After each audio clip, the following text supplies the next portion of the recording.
The man you see in this picture is no ordinary man. He has been accused of being a kidnapper, murderer, psychopath, and potential rapist. Having already questioned him once and uncovered his deceitful alibi, the police found themselves interrogating the man once again. During this critical juncture, law enforcement clung to the hope that the young girl was still alive, possibly being held captive. However, their optimism was shattered when the heartbreaking truth emerged. The girl was not to be found alive, as explained on the police call. While playing with her siblings, young Sarah Payne mysteriously vanished, leaving her family and authorities in a frantic search for answers. Police emergency, what's the problem? I've lost my 8-year-old daughter. She's been missing about an hour and 3/4 now. Right. And was she playing with anybody at all? She was playing with her brothers and her little sister, and she sort of walked away from them. Suspicion soon fell upon a man, and when the story of this case unfolded, the entire world was left in anger, distrust, disgust, and heartbreak. Sarah Evelyn Isabel Payne, an innocent and beloved 8-year-old girl, brought joy and laughter to the lives of her family and friends.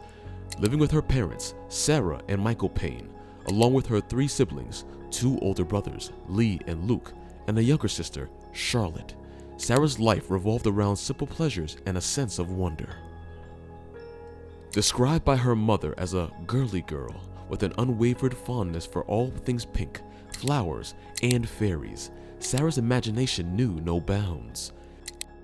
She held a steadfast belief in magic and enchantment, often embarking on fairy hunting adventures in the family's garden. Her days were filled with innocent play and boundless curiosity, making her parents' home a place of love and laughter. On a seemingly ordinary summer evening, July 1st, 2000, Sarah's family decided to visit her grandparents, Les and Terry, who resided near a picturesque beach in West Sussex, England. What should have been a carefree outing soon turned into a nightmarish ordeal that would haunt the family forever. As the sun began to set, Sarah and her siblings revealed the excitement of the day, playing hide-and-seek amidst the golden cornfields surrounding their grandparents' home. She used to love playing like hide-and-seeks and things like that, which is what we were doing on that day, pretty much. Tragically, during one of these play sessions, Sarah fell and hurt her leg, prompting her to run back to her grandparents' house, her brother Lee closely following behind. Lee, the oldest brother, he's running after her. He was about 13 seconds behind Sarah. Can you imagine being a parent thinking, 13 seconds and I've lost my child? In the blink of an eye, the idyllic scene turned into a nightmare. Lee lost sight of his little sister and, upon reaching the spot where she had been just moments before, discovered she had vanished without a trace. Panic-stricken, Lee rushed back to inform his parents and grandparents of the terrifying turn of events. With a sense of urgency and desperation, the family immediately commenced a frantic search for Sarah, scouring the area in the hopes of finding their beloved girl safe and sound.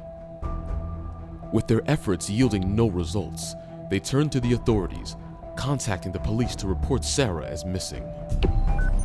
911, what's your emergency? Local people have joined police officers to search the fields and woods around where Sarah Payne went missing.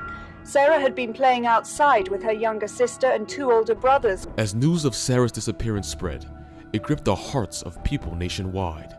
The media outlets picked up the story, and Sarah's distraught parents courageously appeared on television, pleading for any information about their daughter and urging her captor to return her unharmed. Let her go. Let her go. Or if you know that someone's got an extra child somehow, or Yeah. or whatever, You know, get in touch with your local police, you know. look around you, everybody. Everybody just look around you. Despite their agony, Sarah's parents clung to hope and remained strong for their daughter, believing that somewhere out there, someone had seen her and that she was still alive. The public responded to the family's plight, inundating the police with tips and potential sightings. As the hours turned into days and Sarah remained missing, the police began their meticulous search for any clues that could lead them to her whereabouts. The initial reviews were conducted with Sarah's brothers and sister, hoping to shed light on what had transpired before her disappearance. It was during one of these interviews that a significant piece of information emerged. Hope turned to heartbreak when on July 17, 2000, the lifeless body of an unclothed young girl was discovered in a shallow grave approximately 15 miles from her grandparents' home. It was a devastating blow to Sarah's family. The police swiftly escalated the investigation into a murder inquiry, and the search for the perpetrator intensified. That's when Lee, Sarah's older brother, recalled seeing a suspicious white van near the area where Sarah had vanished. The driver, an unkempt and untidy man, had reportedly smiled and waved at him. At the time, Lee didn't think much of the encounter, but now, with his sister missing, the police took the sighting seriously. The description of the van and the driver would later prove crucial in narrowing down their suspect pool. As the investigation progressed, the police discovered that the man Lee had seen was Roy Whiting, a convicted sex offender who had a history of harming children. In a chilling revelation, it was revealed that Whiting had previously served time in prison for kidnapping and hurting another 8-year-old girl. Despite the seriousness of his previous crime, he had been released after serving a fraction of his sentence. With this damning information in hand, the focus of the investigation shifted squarely onto Whiting. Detectives diligently looked into his past, trying to establish any connections he might have had to Sarah's disappearance. As they dug deeper, they learned that Whiting had purchased a white van just 7 days before Sarah went missing, raising even more suspicion. Nothing on Sarah or at the scene to link Roy Whiting or the van to that location. So he had to be released again. The first encounter with Whiting took place when the police visited his apartment for questioning. He claimed that on the day Sarah vanished, he had been at a fun fair in a town 20 miles away from the crime scene. However, as the officer spoke with him, a receipt for gasoline fell out of his pocket, indicating he had been in a different location at the time. Furthermore, the timestamp on the receipt did not align with Whiting's supposed timeline. This discrepancy added to the mounting evidence that he was lying about his whereabouts on the day of Sarah's disappearance. The police were growing increasingly convinced that they had their prime suspect. Whiting was subsequently arrested on suspicion of abduction and brought in for intense questioning.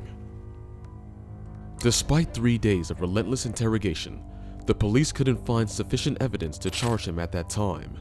As a result, they were forced to release him, much to the frustration and dismay of Sarah's family and the public. However, the investigation didn't stop there. The police continued to gather information and follow leads, hoping for a breakthrough. A phone call came in that would change the course of the investigation. A black sandal, similar to the one Sarah had been wearing on the day she disappeared, was found in Colombe, a town that Whiting frequented. The shoe was identified as Sarah's, and this discovery added weight to the suspicion that Whiting was indeed involved in her abduction.